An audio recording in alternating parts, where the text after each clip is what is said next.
जवानों में आपसे मुखातिब हूं, अल्लाह को बूढ़े की तौबा भी पसंद है।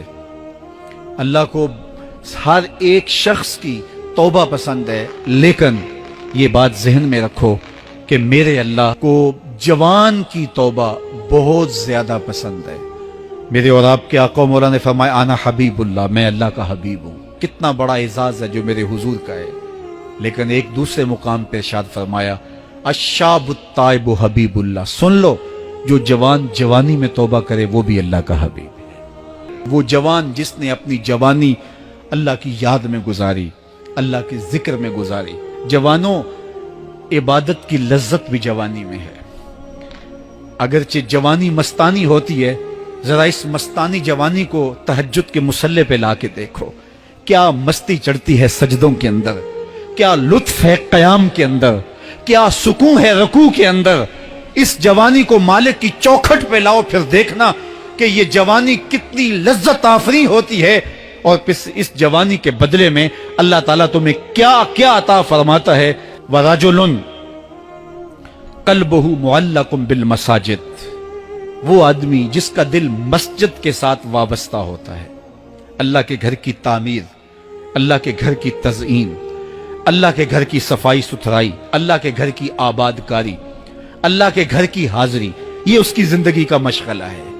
मस्जिद के साथ वाबस्ता है, उसको जुनून है अल्लाह का घर खूबसूरत हो, उसको जुनून है अल्लाह के घर में रौनक हो, उसको जुनून है कि अल्लाह के घर में सफाई सुथराई हो, पाकीज़गी हो, लोगों का आना हो और लोगों का मस्जिद से रब्त हो और मस्जिद की हिफाजत उसने अपने जुम्मे ली हुई है। मस्जिद के काम वो गुलामों की तरह करता है। सुनो सुनो, मेरे हुजूर ने फरमाया कयामत के दिन अल्लाह उसे अपने अर्श का ठंडा साया अता फरमाएगा। वो आदमी जिसमें तन्हाई में अल्लाह का जिक्र किया, अल्लाह को याद करने बैठ गया, कोई देखने वाला नहीं था, वो तन्हा था, हुजरे में था, अपने बंद कमरे में था, अपने रब को याद किया। अल्लाह की याद करते करते उसकी आंखों से आंसू टपकने लगे, उसकी आंखें आंसुओं का खिराज देने लगी। तो मेरे और आपके आका मौला ने फरमाया कि ये आंसू इतने कीमती हैं, इन आंसुओं के बदले में कयामत के दिन उसे अर्श इलाही का साया नसीब होगा। अर्श इलाही का साया उसे नसीब होगा इन आंसुओं के बदले में। रूमी अलैहि रहमा फरमाते हैं जहां पानी गिरता है वहां सब्जा उगता है, जहां आंसू गिरते हैं वहां रहमत उतरती है। तो इसलिए जो अल्लाह की याद में रोने का लुत्फ है और अल्लाह की याद में आंसू बहाने का अजर और सिला रखा गया है, ये गुनाहों को धो डालता है, ये अंदर की सफाई और सुथराई का सबब और जरिया है। मेरे और आपके आका मौला ने फरमाया रातों की तन्हाइयों में उठ के कुरान पढ़ा करो और कुरान पढ़ते हुए रोया करो। फिर फरमाया फ़इल्लम तबकू फतबाकू, अगर रोना ना आए तो रोने की कोशिश किया करो। हजरत दाता गंज बख्श अली हजवेरी से एक मुरीद ने कहा, हजरत अगर रोने की कोशिश करें फिर भी रोना ना आए, फरमाया फिर अपने मुकद्दर पे रोया करो।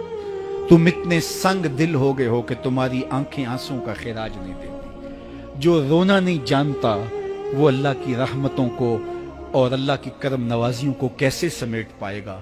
बच्चा रोता है तो मां दूध देती है। जब बंदा अल्लाह की हुजूर इल्हाओ जारी करता है, इज्ज करता है, इनकिसारी करता है, तो अल्लाह की रहमतों को जोश आता है और अल्लाह ताला की रहमतें उस पर बरसती हैं।